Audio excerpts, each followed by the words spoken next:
Hey everyone. Thank you for joining me for another episode of CSM Practice, the podcast for tactical advice around customer success. What you're going to love about this podcast session is that I'm going to interview one of the fiercest executives in customer success that I have had the pleasure of working with. Her name is Sanjeet Bali. She's from India, but had been here for many, many years. And she is just the one to watch for. I've seen her tread through taking a very, very small team in a very large organization and turn it into something spectacular. And just to give you a sense of what you're going to learn here is not only how do you swim against the current sometimes and get people that have been doing business the same way for 20, 30 years and change their mind about something, but also how to generate revenue from customer success in the tune of dozens of millions of dollars. Yep, you heard me. Monetizing customer success. So I'm going to peel the onion for you. Stay in your seat. This is going to be amazing. Sanjeet, welcome to my show. Oh, thank you so much, Sharad, for that generous introduction. So delighted to be here. Sanjeet, let's tell the story the way it is. First time that you thought, I might be able to do customer success was a few years back. Back then, what were you doing exactly and what sparked your interest in leading the customer success initiative at the company you were in? I think it started with my time at Mobilium, where we did not have the vernacular of customer success, but we are effectively doing everything that was customer success and operating just like a SaaS business would do. I was surrounded by amazing teams and we had leadership which was very well oriented of what to do right for your customers, how to do right by your people. So that was it. And then I think it was in 2018 when I had joined TSI event. And that's where I saw you and Chris Singh talk about SAP and the work that you've done together. That was it when I decided that someday I'm going to work with these two people and build my CS organization. When I walked into my new organization, I think we were feeling the pressure of heightened customer expectations and also facing the challenges of our own business, which was targeted towards profitability, growth, the right customer experience, the right employee experience, the focus on reducing friction, reducing cost to serve, time to revenue, time to value. How do you improve that? There were all those challenges that most business faces. These were the COVID times as well. So when I joined them, I could see what was not working and what it could be. The CS organization was already in place. Clearly, it wasn't well oriented to the goals of CS or goals of business. So that was something that I wanted to do, but I was too busy building technical support and professional services operating model and other stuff then. And then in 2019, the opportunity came. And in 2020, I was very convinced that I wasn't going to wait and I was going to raise my hand and say that I was going to build CS for this organization. I remember the first phone call that I had with the customer success team at that time, right after actually my presentation with Chris Singh from SAP at the SW conference. I believe it was 2018, if I'm not mistaken. There were, I believe, only 3 customer success managers in a company of tens of thousands of customers. The frustration of not getting that team to a true liftoff and the vision of what the team had for themselves at that time just struck a chord with me. And so when I got the call from you in 2020, I was like, okay, they're ready. So, Sanjeet, behind the scenes, what made you raise your hand? Did anybody ask, hey, does anybody want to take that on? Or was it clear that what you had wasn't getting to what the vision was? And if so, whose vision was this? I was leading this technical support function and I could see that this was becoming a catch-all function. I was also seeing the experience of customers, which I felt could be optimized better, could be better than what it was. Then I was also seeing sales. This company had amazing salespeople landing amazing deals. And what I was seeing was that while they would land the right deals, there was not a very orchestrated play of execution. I was also seeing the leaky bucket. Having come from an organization where I had the full responsibility of revenue and end-to-end delivery, I knew what good business looks like. I was very clear about the potential of this organization. And management was very progressive. They wanted to do the right things. People had the right intentions. I did offer many times to be part of the CS and be helping them to how to build it because I had done it before. But at one point of time, it became very clear that I wasn't going to let the ABC of the organization define the path for my teams, which was saddled with a lot of broken, the end all of all that's broken lands and technical support. And I wanted to do right by the organization. And I think there was this constant nagging thought in my mind that how to stop this negative inflection point before it hits us hard, because I could see that it would hit us hard. And I also wanted to maximize the potential of people in this organization. I could see very talented people who could do brilliant things in the organization. So I worked with you because I understood that just one single voice wouldn't be enough. I needed some validation from outside, and you were the right person. This was an opportunity to work with you. You were very generous with your time, but you were quite driven by my passion to do what I wanted to do. So we did the whole maturity assessment. That was a key exercise for us to build alignment across the organization of what mattered and it was important. And I think you got the same thing from everybody. They were all supportive. But it's not just enough to know the problems and talk about them. Like, how do you build the solution around them? And that was when we also built the entire operating model. I had already rallied my team. I shared the vision with them. I told them how we will be the reason customers would buy from us because we're going to change the whole execution. And what happened was I went to this meeting and I presented the operating model to my management. I was quite excited. I thought I'm going to get a big pat on my back. We're going to go and roll this out. But it was very interesting. The meeting ended with my CCO asking me a very basic question. And he said, Miss, how will you fund this? My first reaction was a little disappointment, but I also understood the context of the organization. And I think his question was very valid. So there were two choices to make. One was, okay, it is what it is. We will wait for the budgets and then do something. Or the audacious side of me said, I'm not going to let this dictate my vision and mission for this organization. I had confidence in this management that at the time that we could get some budgets, they will enable at least my critical roles and stuff. So that was it. We got going. I did the first thing, which was answering the funding question. And I launched the premium success offer and onboarding services even before my team was established, to be honest.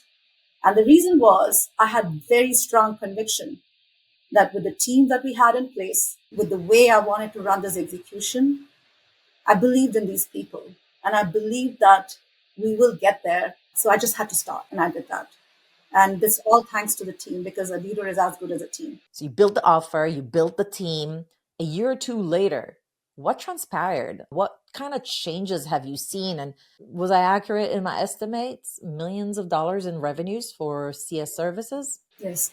The first year, I did not want to just start building the practice because ultimately, objective of the process is not the process itself. The objective is the impact that you want to create. And these teams were already in place. So we had technical program managers in the organization. These are brilliant people with domain knowledge, technical knowledge, institutional knowledge. It just needed a different way of doing things. So that was first thing that I did. I also utilized the technical support teams to focus on the onboarding side of things. So that was put in place for a certain section of population because I wanted to experiment with it while building the practice. And I think you were a great help in building the practice because these people had double roles. They were doing their routine activities as well as trying to do things in a different way while owning huge responsibilities for what you would call the most strategic accounts that you will see in the industry. These are big accounts. Right? So I think what happened was 2020 was our year of establishing the entire practice. Then we set out to operationalizing the CS part, which was with systems and enablement. And the structure of the organization was very, very clear. We had a gap in onboarding. We targeted that. We targeted adoption. We targeted the value realization frameworks. We targeted the risk management, which was huge for us. And naturally, the expansion. Monetization, I could easily say, was something that I knew would work. And the result of selling a support success plan in that account was absolutely commensurate to the success of that account as well. So we created millions in just probably 2 years for the monetizing part. In terms of expansion, naturally, we started from zero. Not that those people weren't doing that expansion in some form in their previous roles as well, but there was no quantification of that. But the impact of how we started executing changed so much that it was in double digits of millions, and I would talk big millions.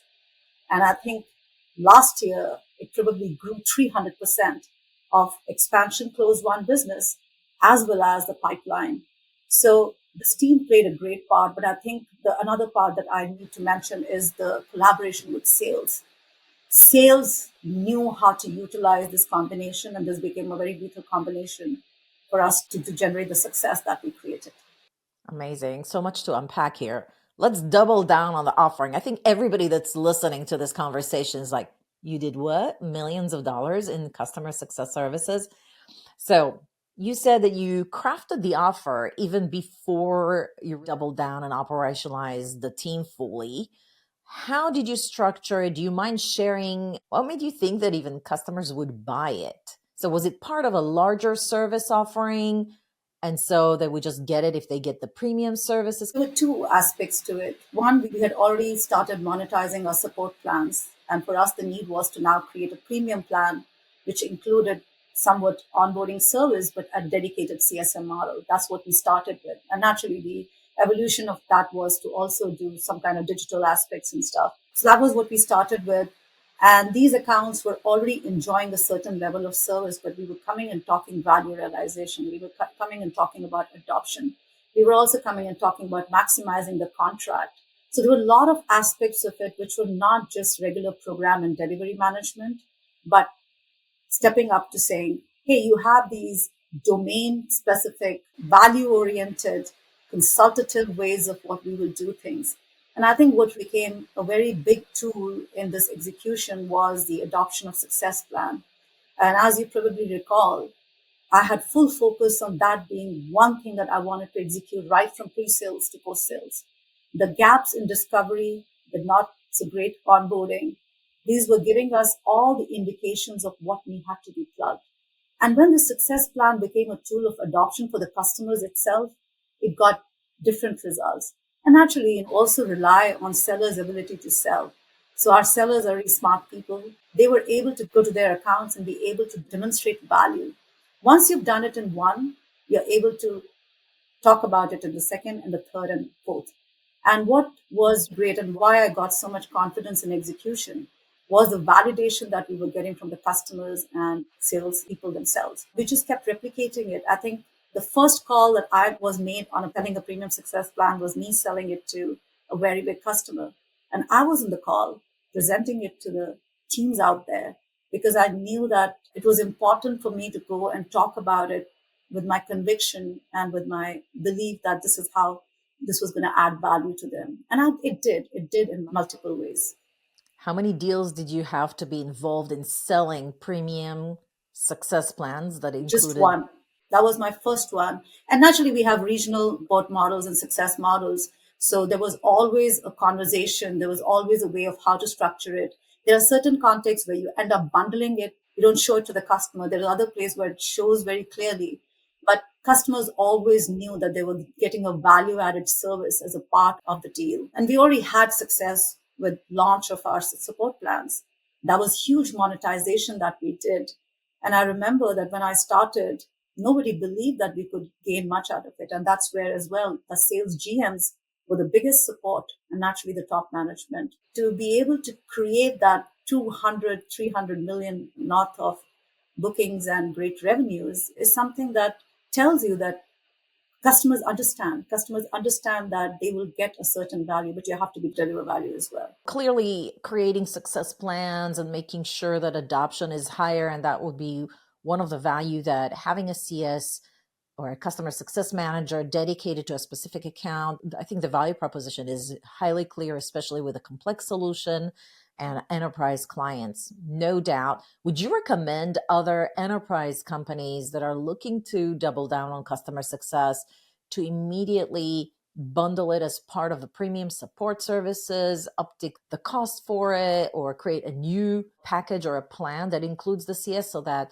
the customer understand that that's a resource that they're getting and that there's a certain level of expectation from that new person joining that pod of team that supports the account? I would do it by context because mostly I would want to see support and success as a line item because they need to see what they're getting and why they're paying for it. I'm more prone to that. But there are certain contexts where the buyer has their own constraints of how they want to show it to their own team and how they want to not have that line item to maybe for various reasons. And you don't want to go into making it difficult for sellers sometimes because the customers may be nickel and diming on every deal. You don't want to have that kind of efforts. So I think it depends, but I'm more prone to see it as a line item. And naturally, when you have a contractual obligation for all revenue recognition aspects as well, it's almost good to know that customer, you're on this SLA. So for us, when we created that premium success plan, and we've learned from the best, it's not that we crafted it out of nowhere. We learned from the best. There was this whole orientation of making sure that there was an SLA commitment, not just from the CSM, but from the entire offer of that premium success plan that gave them more confidence that they will get better attention, they will get timely SLA, and they will get a special kind of support, which their other peers in the industry are getting. I think that's very contagious. When you're able to go and talk about your success in one account where somebody bought it, then it just multiplies. There's a network effect to that kind of thing as well. Who was leading the charge to then upsell customers to a premium success plan? There was a lot of places where CSM themselves were able to influence that. But then we had very clear regional targets on the monetization aspect. Sellers were in tune with us.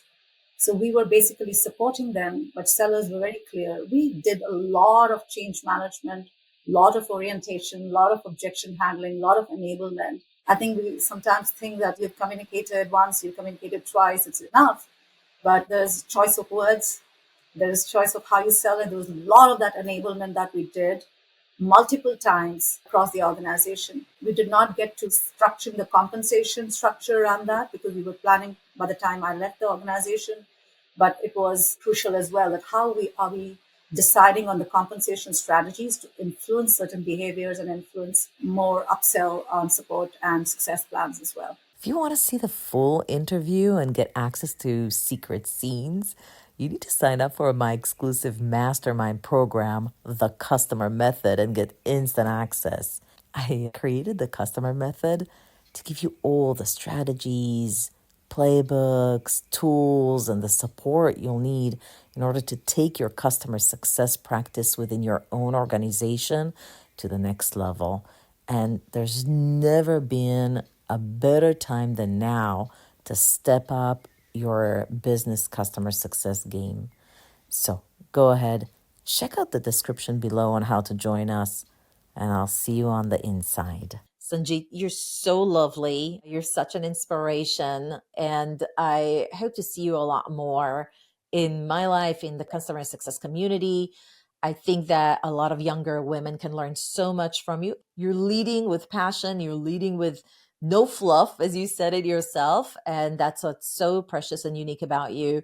I can't thank you enough. You're one of the most impressive women I've had the pleasure of working with as a client. Thank you so much for Thank you coming so to my much. podcast and sharing your Appreciate it. experience. Bye.